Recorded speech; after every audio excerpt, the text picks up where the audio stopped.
讲到印尼的拳球小姐宣布决赛，也逼出着这胜诉了事件。这场比赛有30个人参加，比赛了后有7个人跳出来指控，讲因伫咧决赛进前就爱烫光光，互人检查，认为这款的行为是胜诉了，即摆也要用官司来处理咯。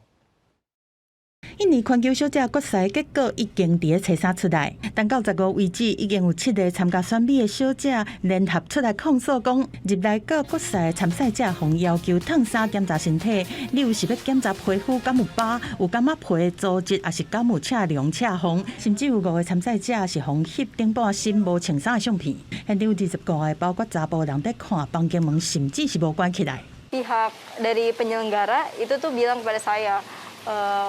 Open your bra. Lalu saya disuruh angkat kaki satu sebelah kiri. Saya angkat kaki sebelah satu ke kursi ke hadapannya beliau. Lalu saya dicek kaki saya apa kekurangannya. Terus dia menyuruh LO-nya untuk menyatat apa kekurangan dari kaki saya, lalu naik ke bagian atas, bagian private bawah saya.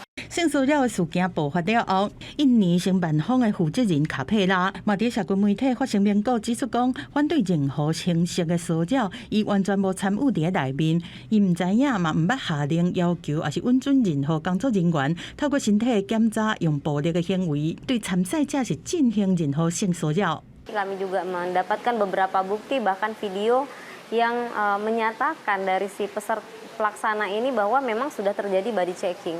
Begitu, dan semua bukti itu sudah kami kumpulkan. Akhirnya kami mengambil langkah hukum untuk melaporkan hal tersebut kepada Polda Metro Jaya. 拳球小姐的选美组织嘛表示讲，已经决定要终止和印尼承办方的合作关系，而且感谢参赛者会当勇敢安尼站出来。因为印尼的承办方嘛承办马来西亚拳球小姐的比赛，今年的比赛都会互取消。加达的警方嘛讲，已经开始调查这投诉。不过，这摆印尼拳球小姐比赛的第1名，并无伫咧投诉的名单内面。公司新闻新路杯编译。